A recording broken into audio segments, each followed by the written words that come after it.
Hello and welcome back to Trigger Smart. You guys asked for it, so here's part two. We're back here with Aaron Cerrone, the Mid-American Martial Arts. What are we covering today? Welcome back, guys. We're gonna review those basic knife angles that we did in that first video. Then we're gonna go over some basic combinations, right? Training combinations, just like you would boxing or any other martial art, just training combinations with the blade to help your overall general knifemanship and using the blade in the heaven grip and the earth grip as well. And just so everyone knows, the more views we see on this kind of stuff, the more interest, the more comments and likes, the more we'll get into the more advanced stuff like disarms and knife versus knife. So make sure you comment down below. Okay, guys, so in review from the last video, we're just gonna go over the 5 basic strokes that we talked about. I'm gonna have a good stance. Again, I'm keeping the knife close to my body with the tip of the blade, just like a flashlight. My free hand, what we call our checking hand, is in tight, protecting my vitals, and I'm kind of a fencer stance. So my lead leg and my knife hand are forward, my back hand, my free hand is in here protecting my vitals, elbow in tight, knife in tight. Nice and good stance. So now our 5 basic strokes. Our number 1 is our forehand slash, and again, I'm using that nice circular motion, that elliptical motion where the knife comes out, cuts, and comes right back to home.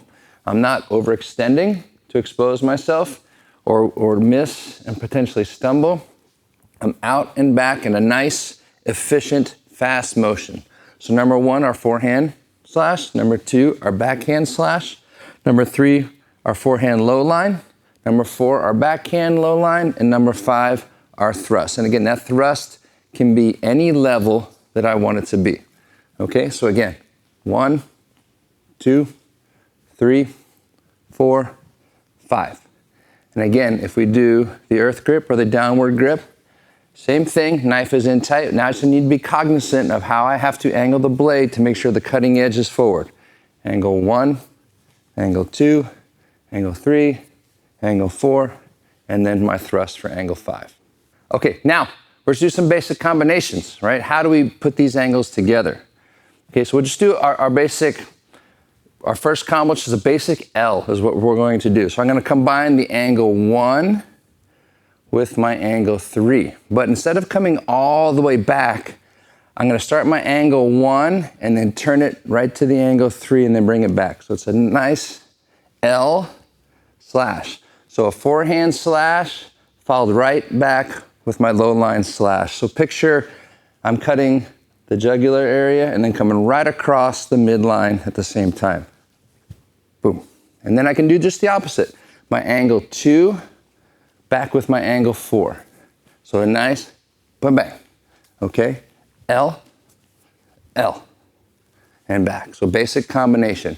Now you can do just the reverse, right? You can come across and then up if I want to, right? Reverse L, reverse L. Okay, so just a basic combination of combining my angle 1 with my angle 3, my angle 4 with my angle 2. I'm sorry, my angle 2 with my angle 4. Right? So any type of slashing combination that you can come up with that's nice and smooth, and I can just transition to the next angle before I bring it back to home base. Right? Boom, angle. Okay? I can come up and across if I want to. So anything back to home. So I'm always coming out, that same concept of slashing and coming back to home base, but now I'm just getting 2 cuts in before I bring it back. Nice and quick. So if I bring Matt out here real fast, so using Matt as a reference, my first combination, I'm gonna come with this angle 1 and then come right across before I bring it back. Right, so it's a nice fast combination, pop, pop, and I got 2 cuts in pretty quick.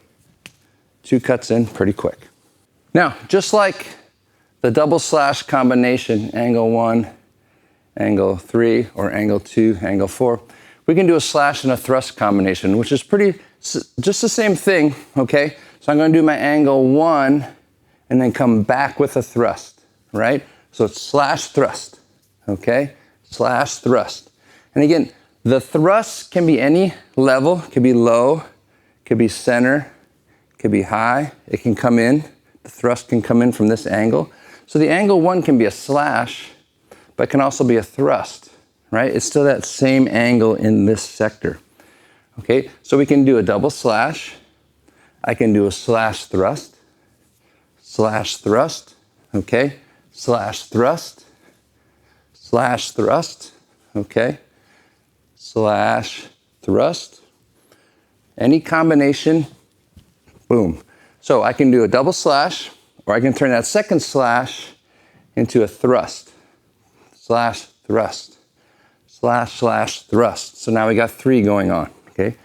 My L to a thrust, and then I come back. I can go my L to a high thrust and come back. Okay? Boom. Thrust slash thrust. So now, in using mat again as a structure, I can do my slash, come back with a thrust. This can come back to the ribs, this can come back to the throat, this can come back to the upper armpit, whatever it happens to be, I can come back just to center mass, whatever it is, okay? I would definitely prefer 2 slashes over a thrust. A thrust, yeah, especially thrust, depending where you're at, up into the ribs, wherever it happens to be. You can slash and come right back to the throat if you would like, right? So you can slash, slash, and then come back with a thrust. You can slash, slash, thrust, and I'm back. But every time I'm coming out, I'm coming right back to home base, right? So as soon as I finish my combo, I'm coming right back to home base because I don't want this just to hang out here. If the knife is away from my body, it's in motion, which means it should be cutting or thrusting in some form or fashion. It's never just hanging out here, right? So, and even if it hangs out here and he grabs it, you always cut out and you lose the fingers, or he grabs it, you shove through and then release, okay? So the knife is always in motion, right? The only time it's stagnant is when it's back at this home base and I'm at the ready. Anytime it's out and moving, it should be in use. Now, some of the subscribers, they had a question. So they see when you're actually doing your thrusting and that kind of stuff, you have this hand here and you're kind of moving it around. So what does that do? So again, this is just what we call our checking hand.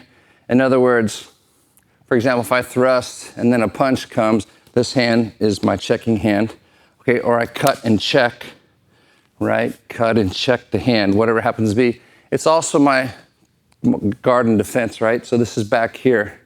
So I'm guarding left, guarding right, depending where I'm at. So this is always back, guarding my vitals. The forearm is against my body, right? So defending the center mass, and my hand is defending my neck at all times. So I'm always in here, keeping this nice and tight. This is against my body. I'm never out here like this, because I'm open, I'm always in tight. So if I were to take the knife, just to show people what he's talking about, so if you protect center mass, so say in the instance I actually do get through, I'm gonna stab his arm instead of his heart, for example. Ideally. Yeah, right? or lungs, right? Or if the slash comes, now it's catching my hand, which will suck, right? But it's not a kill shot, right? So the back of my hand, I'm gonna bleed, right? But it's not the kill shot I'm trying to prevent, right? And let's get this out of the way. If the opponent has a knife, you're probably gonna get cut, right? And for whatever reason, if in some crazy world we're in a knife against knife situation, first of all, if you have your sidearm, you should probably pull that if they have a knife. But if all I have is my knife, someone's getting cut, if not both of us, severely. It just is the way it is, unless I decide just to get out of Dodge, which you probably should, to be honest. That should always be your first choice. Should always be your first choice anytime a knife comes out or any kind of weapon comes out, because odds are you're going to take damage, right? Now, one thing I was told by a very wise person, he's a Navy SEAL, trained martial arts, all that kind of stuff his whole life. He was my first instructor ever. He told me, always run unless they can throw their weapon.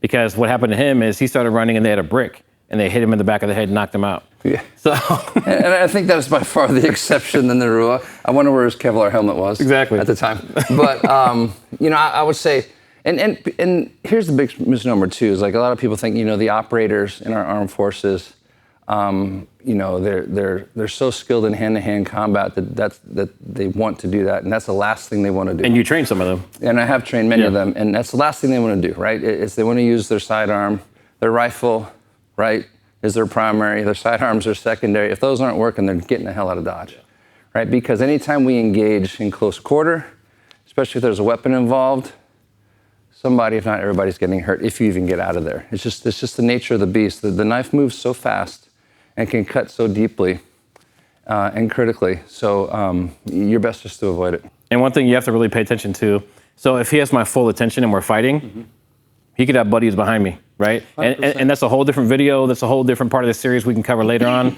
let us know if you like that as well. Let us know in the comments. But you always have to have situational awareness, even if you're just fighting this one person. And remember too, your vest is not knife proof, right? Unless I have a complete steel plate, right? They're not knife proof. I mean, they're not shock proof. They're bulletproof, right? That's the big difference, right? The knife can still get in there. Well, a lot of them are slash proof, but they're not stab proof. Correct. Yeah. Correct. There you go, guys. There's part 2, just like you asked for. If you want to see part 3 and some more, we might actually start a separate channel, but let us know, because if we get enough views on this channel, we'll just keep things going the way they are.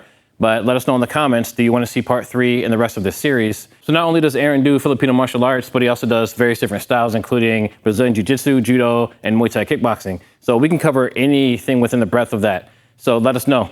All right, guys, just keep practicing. Again, the second part I would do is basic combinations.